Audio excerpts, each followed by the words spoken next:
We are all the way down in Lower Manhattan at the very southern tip in Battery Park. Today we are walking the New Amsterdam Trail. We're going to learn a little bit of a history of New York City. New York was once New Amsterdam. So more than 400 years ago in 1609, when Henry Hudson first landed here, everything that we're walking on didn't exist. Manhattan was actually up there a little bit. All of this is still just water. This is Castle Clinton. Obviously wasn't here when Henry Hudson arrived. Fort Amsterdam, which we will learn about, was built in 1626. This is in the 1800s. At the entrance to Battery Park, there is a flagpole. And it was presented to us 300 years after the purchase of Manhattan from the Lenape people. There was a little bit of a misunderstanding. The Dutch did not actually purchase Manhattan, or at least they thought they did, but they didn't. The Lenape thought it was an alliance agreement. This is Fort Amsterdam, and this is Broadway, and that's Wall Street. See, there's a wall across here. So behind me is the National Museum of the American Indian, and this was the spot of Fort Amsterdam. Now, Fort Amsterdam was the first fortification built to defend New York back in 1626. And now it's a much cooler building. Okay, so we are standing at the corner of Whitehall and Pearl Street. This is what was the edge of the New Amsterdam settlement, and that was water over there.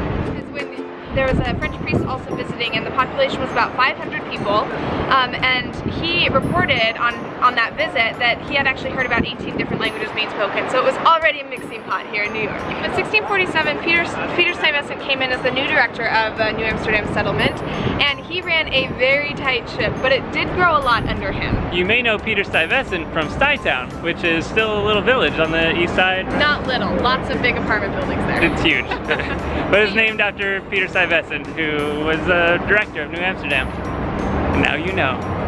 We walked about 200 feet down Pearl Street to the site of the very first church built on Manhattan Island.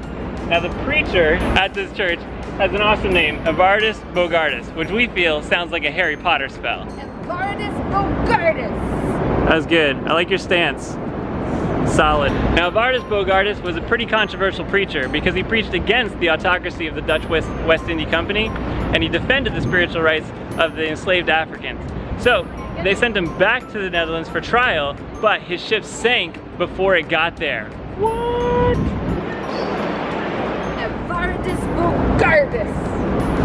I said it right. Okay, so we're at the site of New Amsterdam's most famous tavern. It was called City Tavern. And New Amsterdam had a remarkable amount of taverns for the amount of people that were in the settlement. And they had a reputation of lawlessness. Like, they welcomed like full-fledged, like Johnny Depp pirates in the settlement. So this is like Tortuga? Yes, yes. That's awesome. Like Tortuga. Anyway, in 1653, New Amsterdam became an official Dutch city, and City Tavern became City Hall. Really? Yeah. Apparently that's how much they revered their taverns. These yellow bricks actually outline the original foundation of City Tavern. We're gonna keep heading up Pearl until it hits Wall Street. By the way, this entire trail is only 1 mile, so you can do it pretty quick and see all of this stuff. We're walking up Wall Street, which was the northernmost border of the New Amsterdam settlement. Now in 1653, they feared a British invasion, so they built this 14-foot wall, a literal wall, from river to river to defend the city. Unfortunately, 11 years later when the British came, they came by sea, and the wall did nothing except trap them in here. So Stuyvesant surrendered, and then the British changed the name from New Amsterdam to New York.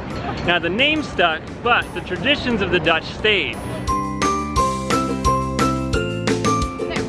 Of the New York Stock Exchange. The Dutch actually kind of invented stocks, and so they were actually traded all the time in New Amsterdam. So how that would work is that ships would get lost at sea all the time back in the day, right? And so the successful captains would actually sell shares of their boat to a lot of different people to help mitigate that risk, and that was just like the beginning of stocks.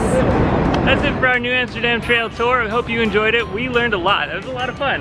Yeah, it was a lot of fun. So thank you to Eric, who suggested that we do that. Really enjoy your suggestions, so definitely tell us all the things to do in New York that you want to see. Yeah, and subscribe for more videos in New York and all around the world. See ya. Hello there. It's like such a little perfect sitting place. Yeah, it's a great Such people nice watching view spot. of Statue of Liberty.